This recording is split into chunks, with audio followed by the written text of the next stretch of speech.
ఏపీలో మద్యం దుకాణాల టెండర్లు కిక్కివ్వడం లేదు. వ్యాపారులు సిండికేట్ కావడంతో ఆశించిన స్థాయిలో దరఖాస్తులు దాఖలు కావడం లేదు. వాటాల లెక్కలు తేల్చుకునే పనిలో కొందరు నాయకులున్నారు. మద్యం దుకాణం దక్కాలంటే వాటాలు ఇవ్వాలంటూ బేరం కుదుర్చుకుంటున్నారు. పొలిటికల్ లీడర్ల వాటాల ఎఫెక్ట్ ప్రభుత్వ ఆదాయంపై పడుతోంది. ఇప్పటి వరకు 3,396 దుకాణాలకు 8,274 దరఖాస్తులు మాత్రమే వచ్చాయి. ఇంకా 961 దుకాణాలకి దరఖాస్తులు రాలేదు. మొత్తం 30,000 దరఖాస్తులు వస్తాయని ప్రభుత్వం అంచనా వేసింది. ఇప్పటి వరకు దరఖాస్తుల ద్వారా 165 కోట్లు ఆదాయం మాత్రమే వచ్చింది. దరఖాస్తుల ద్వారా 2,000 కోట్ల ఆదాయాన్ని ప్రభుత్వం టార్గెట్గా పెట్టుకుంది. కానీ ప్రభుత్వ ఖజానాకి నాయకులు గండి కొడుతున్నారు. ప్రస్తుతం ఇదే అంశానికి సంబంధించి స్పెషల్ డ్రైవ్లోని అంశానికి సంబంధించి పూర్తి అప్డేట్స్ ఇవ్వడానికి మా అసోసియేట్ ఎడిటర్ రాజు సిద్ధంగా ఉన్నారు. రాజు,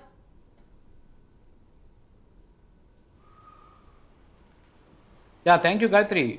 మొత్తం మీద ఆంధ్రప్రదేశ్లో మద్యం దుకాణాలకి అనుకున్నంత స్థాయిలో ఈరోజు దరఖాస్తులు రానటువంటి పరిస్థితి. కనీసం ఒక్కో దుకాణానికి 30 వరకు కూడా దరఖాస్తులు వస్తాయి. దరఖాస్తు ఫీజు ద్వారా దాదాపు 2,000 కోట్ల రూపాయల వరకు కూడా ఆదాయం సముపార్జించవచ్చు అని చెప్పేసి కూటమి ప్రభుత్వం అంచనా వేస్తే ఇక 3 రోజులే మిగిలింది ఈ దరఖాస్తులకు సంబంధించినటువంటి గడువు.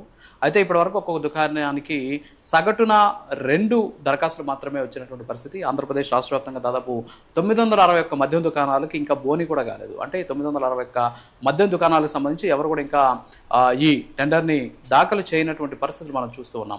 సో మొత్తానికైతే ఎక్సైజ్ పాలసీ మారింది. ఆంధ్రప్రదేశ్లో కొత్తగా ఏర్పడినటువంటి కూటమి ప్రభుత్వం ప్రస్తుతానికి అధికారంలో ఉన్నటువంటి నేపథ్యంలో ఎక్సైజ్ పాలసీని మార్చి మందుబాబులకు ఒక కిక్కిచ్చేటటువంటి వార్త చెప్పినప్పటికీ కూడా అది ప్రస్తుతానికి సరైనటువంటి పరిస్థితులు అనుకున్నటువంటి స్థాయిలో దాని మీద టెండర్దారులు ఆసక్తి చూపించట్లేదు అనేది ఇక్కడ స్పష్టంగా తెలుస్తుంది. అయితే టెండర్దారులు ఆసక్తి చూపుతున్నారు లేదా అనేది పక్కన పెడితే ఇక్కడ ఏంటంటే అందరూ కూడా సిండికేట్ అయ్యారు. ఈ సిండికేట్ ద్వారా ప్రభుత్వానికి వచ్చేటటువంటి ఆదాయానికి భారీగా గండి పడుతుందని మాత్రం ఇక్కడ మనం స్పష్టంగా చెప్పొచ్చు. ఎందుకంటే సిండికేట్లు ఒక్కొక్క దుకాణానికి మీరు వేస్తే వాటాలు మాకు ఇవ్వండి, మేము పోటీ రామని చెప్పేసి చెప్పడం వల్ల దరఖాస్తు ఫీజుల రూపంలో దాదాపు 2,000 కోట్ల రూపాయల వరకు వస్తాయని చెప్పేసి అంచనా వేసినటువంటి ప్రభుత్వానికి ఇది ఒక పెద్ద భారీ షాక్ అని చెప్పొచ్చు. ఈ నేపథ్యంలోనే అనేక జిల్లాల్లో ఇంకా కూడా దరఖాస్తులకు సంబంధించి అక్కడ ఉన్నటువంటి స్థానిక ప్రజాప్రతినిధులు కావచ్చు, అంతేకాకుండా కూటమికి సంబంధించినటువంటి కొంతమంది ఎమ్మెల్యేలు వాళ్ళని శాసిస్తున్నారు. వాళ్ళకు ఉన్నటువంటి ఏదైతే ఈ దీనికి సంబంధించి ఏదైతే ఈ దరఖాస్తులు ఉన్నాయో ఈ టెండర్లకు సంబంధించి అందరూ కూడా రింగ్ అయినటువంటి పరిస్థితి. దీనివల్ల కాస్త ఇబ్బంది అయితే జరిగినటువంటి పరిస్థితి. దీని గురించి రాష్ట్ర వ్యాప్తంగా అసలు పరిస్థితి ఎలా ఉందనేది మనం ఒకసారి తెలుసుకునేటువంటి ప్రయత్నం చేద్దాం. ముందుగా విజయవాడలో మా ప్రతినిధి యశ్వంత్ ఉన్నారు. యశ్వంత్ మాట్లాడతాం. Good afternoon Yashwant.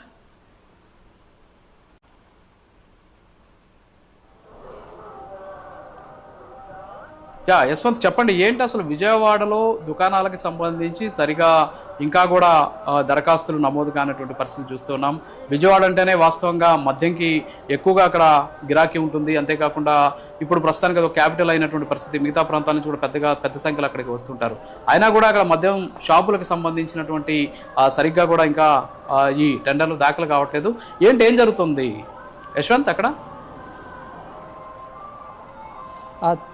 Thank you రాజు గారు. విజయవాడ రావడం ఎన్టీఆర్ జిల్లా కృష్ణా జిల్లాలో ఉన్నటువంటి వైన్ షాపులకు అయితే మాత్రం అనుకున్న స్థాయిలో అయితే మాత్రం దరఖాస్తులు రాలేదని చెప్పుకోవచ్చు. ఇప్పటికే వైసీపీ ప్రభుత్వంలో కొత్తగా తెచ్చినటువంటి మద్య ఇక్కడ ఉన్నటువంటి ప్రజలు కూడా చాలా అసంతృప్తిగా ఉన్నారు. దీంతో కూడా కూటమి ప్రభుత్వంలో కూడా కీలకంగా వీళ్ళు వ్యవహరించి ఓట్లు కూడా కూటమి ప్రభుత్వం వేసితో పాటు కొత్త మద్యం పాలసీ తెస్తారనే నమ్మకంతో కూడా వీళ్ళు ఉన్నారు. దీంతో కూడా కూటమి ప్రభుత్వం ఆ దిశగానే ముందుకెళ్ళింది. అయినప్పటికీ కూడా కొత్తగా ఉన్నటువంటి ఈ దుకాణాలకి దరఖాస్తులు తీసుకున్నప్పటికీ కూడా ఇక్కడ ఉన్నటువంటి నేతలందరూ కూడా సిండికేట్ అయ్యి ఏదైతే ఈ మద్య దుకాణాలకు వేసే దరఖాస్తుదారులు వీళ్ళంతా కూడా ఒక సిండికేట్ అయ్యి అనుకున్న స్థాయిలో కూడా ఆ ప్రభుత్వానికి రావాల్సినటువంటి నిధులను కూడా గండి కొట్టే ప్రయత్నం చేస్తున్నారు. దీంతో కూడా ఇప్పటికే ఇక్కడ ఉన్నటువంటి 961 దుకాణాలకు కూడా ఇంకా కూడా ఆ దరఖాస్తులు కూడా ఇవ్వలేని పరిస్థితి ఏర్పడింది. దీంతో కూడా ఇక్కడ ఉన్నటువంటి ఈ ఏదైతే మద్యం దుకాణాలు ఏవైతే ఉన్నాయో వీటికి కూడా కావాల్సిన దరఖాస్తులు రాలేదు. ఇప్పటికే ఆంధ్రప్రదేశ్ వ్యాప్తంగా కూడా చూసుకున్నట్లయితే మాత్రం 3,396 దుకాణాలకు గాను 8,000 274 దరఖాస్తులు మాత్రమే వచ్చాయి.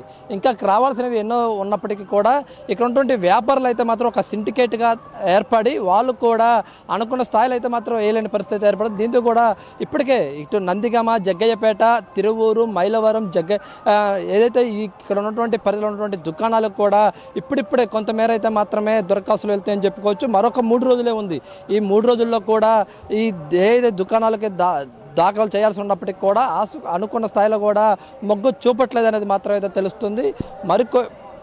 ఈ దుకాణాలు చూసుకున్నట్లయితే మాత్రం మనం ఇప్పటికే ఈ ప్రభుత్వం కూడా ప్రజలకి నాణ్యమైన మద్యం అందించాలనేది మాత్రం అయితే పెట్టుకుంది. దేనికి కూడా ఇక్కడ ఉన్నటువంటి వ్యాపారులే ప్రధానంగా చూసినట్లయితే మాత్రం వీళ్ళు కూడా ఒక సిండికేట్గా తయారయ్యి ఆ ప్రభుత్వానికి రావాల్సిన ఆదాయాన్ని గడ్డి కొడుతున్నారు. దీంతో కూడా చూసుకోవాలి, ఒక్కొక్క షాప్కి 1 లేదా 2 మేర దరఖాస్తులే నమోదయ్యి. దీంతో చూసినట్లయితే మాత్రం అనుకున్న స్థాయిలో అయితే మాత్రం ప్రభుత్వం తీసుకొచ్చిన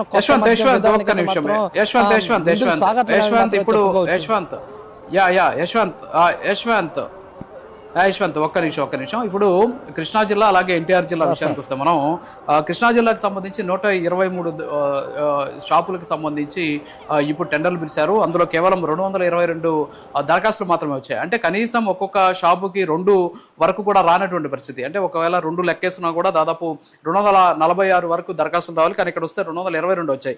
కానీ ఎన్టీఆర్ జిల్లాలో మాత్రం 113 షాపులకి దాదాపు 613 దరఖాస్తులు వచ్చాయి. ఎందుకు ఆ గ్యాప్ ఎందుకు ఉందనుకుంటారు? ఇప్పుడు కృష్ణా జిల్లాకి అలాగే ఎన్టీఆర్ జిల్లాకి ఎందుకని కృష్ణా జిల్లాలో అంత ఎఫెక్ట్ చూపించట్లేదు మద్యంకి సంబంధించి? అంటే అక్కడ ఏమైనా సిండికేట్ ఎక్కువగా ఉన్నారా? అక్కడ ఉన్నటువంటి లోకల్ లీడర్స్ ఏమైనా దీని మీద ఏమైనా ఒక కాన్సన్ట్రేట్ చేస్తారా? ఏం జరుగుతుంది అక్కడ యశ్వంత్? కృష్ణా జిల్లాలో ప్రధానంగా చూసుకున్నట్లయితే మాత్రం ఇటు మచిలీపట్నం, అదేవిధంగా పెడన, ఈ టైపు చూసుకున్నట్లయితే మాత్రం ఇక్కడ ఉన్నటువంటి నేతలు కొంచెం ఈ మద్యం వ్యవహారాలు అయితే కీలకంగా వ్యవహరిస్తున్నారు. వీళ్ళందరూ కూడా ఒక సిండికేట్గా తయారయ్యి ఎక్కడా కూడా ప్రభుత్వానికి డబ్బులు కూడా నిధుల రూపంలో కూడా వెళ్లకుండా కట్టడి చేసి వీళ్ళ సిండికేట్ అయ్యి కూడా టెండర్లు వేసేందుకు కూడా ఆసక్తి చూపడం లేదు.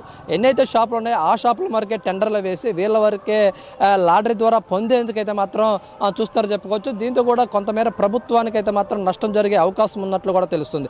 అన్నింటిలో కూడా చూసుకుంటే మాత్రం అనుకున్న స్థాయిలో కూడా వైన్ షాపులకు అయితే మాత్రం దరఖాస్తులు చేయలేదు. ఇంకో 10% మేర కూడా దరఖాస్తులు చేయాల్సి ఉన్నప్పటికీ కూడా వీళ్ళే ఎవరు వేస్తే తమకు వాటా ఎక్కువ ఇస్తారో వాళ్ళ వరకే వాటాలు వేయించే ప్రయత్నం చేస్తున్నారు. అంత తర్వాతనే వీళ్ళకి ఆ దరఖాస్తులు కూడా స్వీకరించే ప్రయత్నం చేస్తున్నారు.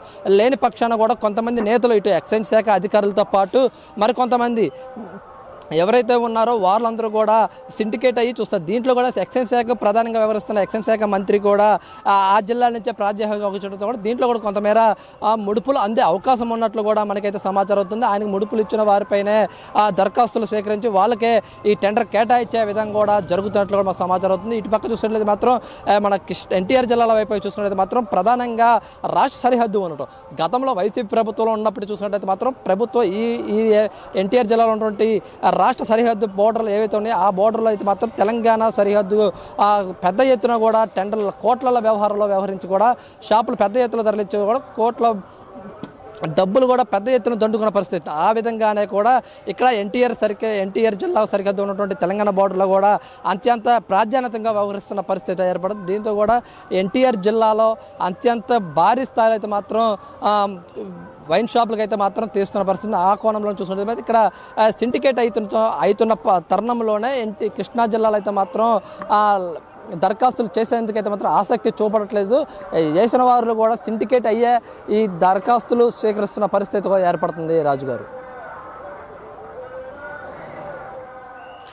Thank you Sati.